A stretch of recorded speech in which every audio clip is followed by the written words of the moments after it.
बड़े बड़े पहले खाऊंगा। एक घर में पति पत्नी दो प्राणी रहते थे। पति का नाम था बैठकमल और पत्नी को लोग कसरतिया कहकर पुकारते थे। उनके पास थोड़ी सी जमीन थी। दोनों खाते कमाते मौज उड़ाते थे। एक दिन की बात है कि कसरतिया ने नहा धोकर तरह तरह के पकवान बनाए।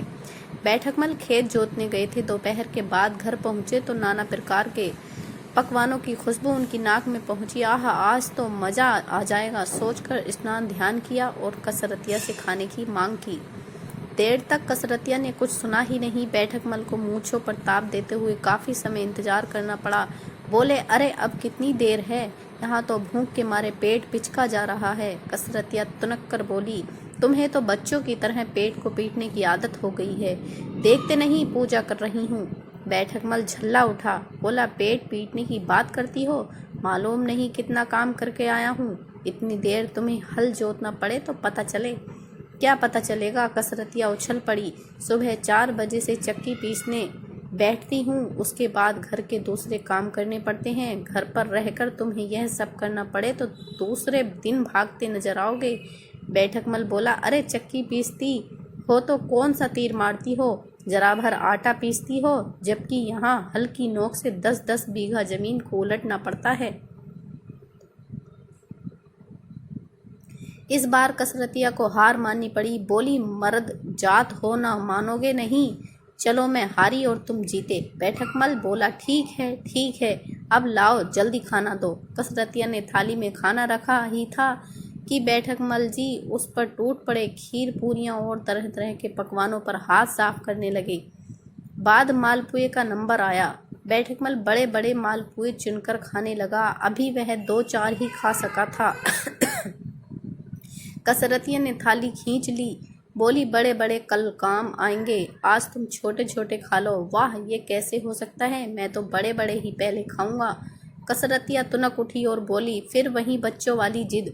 बैठकमल भी ऐंठ गए और बोले, लेकिन तुम ही क्यों बुढ़ियों वाली हट करती हो? दोनों मालपुए से भरी थाली को अपनी अपनी तरफ खींचने लगे। देर तक उनमें खिंचातान चलती रही। आखिर बैठकमल से ना रहा गया। बोला, नहीं मानोगी? क्यों नहीं? छोड़ दो थाली, एक शर्त पर। संत व्रत कुछ नहीं, तुम थाली छोड़ दो। बिना शर्त में थाली नहीं छोड़ूंगी। बैठकमल का पारा बढ़ गया। बोला, मैं कहता हूँ थाली छोड़ दे, वरना क्या करोगे? कसरतिया ने पूछा, मैं मर जाऊंगा। तो मर जाओ, कब इनकार करती हूँ। अब क्या था? बैठकमल जी वहीं लेट गए और सांस रोककर आंखों की पुतलियां को फेर लिया। पति के ऐसे पखंडों से कसरतिया परिचित थी। उसने बैठकमल के ऊपर सफ़ेद चादर डालकर उसे सुला दिया और मालपुए की थाली को अच्छी तरह ढक कर रख दिया। इसी समय उनका पड़ोसी वहां आया। गुस्से में भरी हुई कसरतिया चूल्हे के पास चुप बैठी थी। पूछने पर उसने जब कोई उत्तर न दिया तो पड़ोसी ने जाकर बैठकमल की चादर खींच ली। उसे क्या मालूम था कि बैठकमल मरने का बहाना किए पड़ा है। देखते ही उसकी चीख निकल गई। उसे मरा जान पड़ोसी ने शोर मचा दिया। रसोई से निकलकर कसरतिया ने पड़ोसी को बताया कि इन्हें कुछ नहीं हुआ है, तुम अपने घर जाओ। सुनकर पड़ोसी को आश्चर्य हुआ। वह कसरतिया को झिड़कते हुए बोला, तुम्हें बिल्कुल तमीज नहीं है?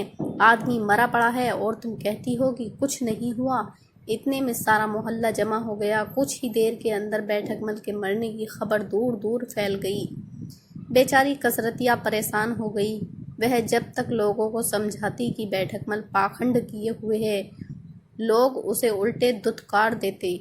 अपने झगड़े की बात भी वह किसी को बताना नहीं चाहती थी। आखिर किसी तरह उसने लोगों को दूर हटाया और धीरे से बैठकमल के कानों में बोली, क्यों इतने लोगों को पागल बना रहे हो? अब उठ भी जाओ।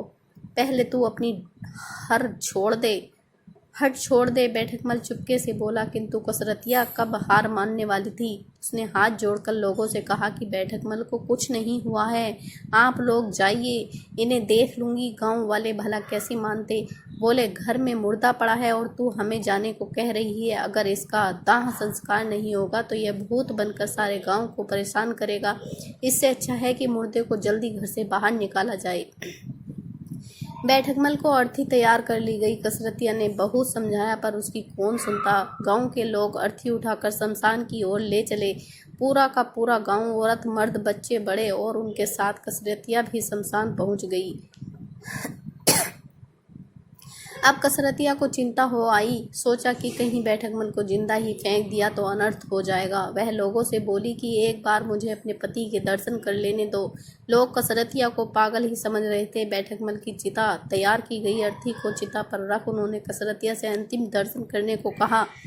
कसरतिया लपक कर चिता पर जा चढ़ी। बैठकमल के मुंह से कफन उठाया और चुपके से उसके कान के पास अपना मुंह ले जाकर बोली, क्यों जान देने की ठानी है? चलो मैं हार मान देती हूँ, तुम जीत गए, बड़े बड़े ही पहले खा लेना।